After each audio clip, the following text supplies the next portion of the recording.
Via della Scala è sempre là e io dal letto 26, malato di pazienza sto e aspetto chi non torna più.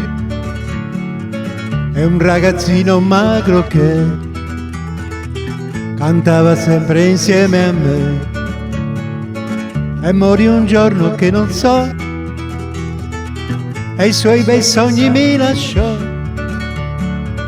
E Biancaneve è ancora là, è un po' invecchiata ma che fa, le mele non le mangia più, forse i ragazzi giù dal bar.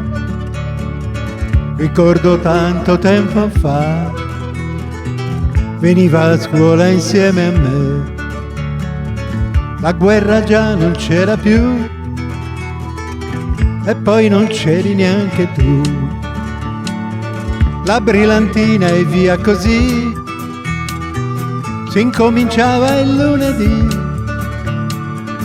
a dividiare quello che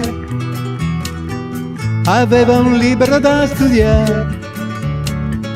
Diceva non ti serve a niente, la scuola non ti servirà. E invece io tra quella gente capivo un po' di verità.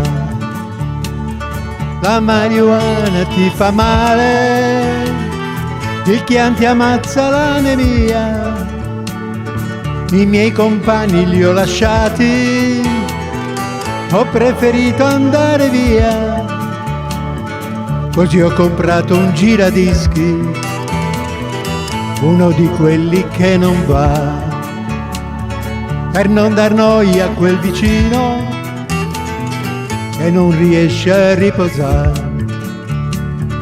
Ho conosciuto tante donne, cattive, oneste e senza età, a tutti ho dato un po' qualcosa, con tanta generosità.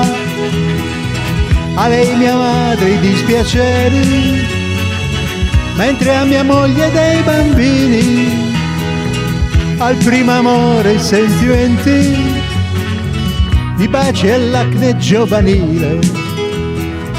Via della Scala è sempre là e io dal letto 26, io chiudo gli occhi e penso a te, ti sento invece non ci sei.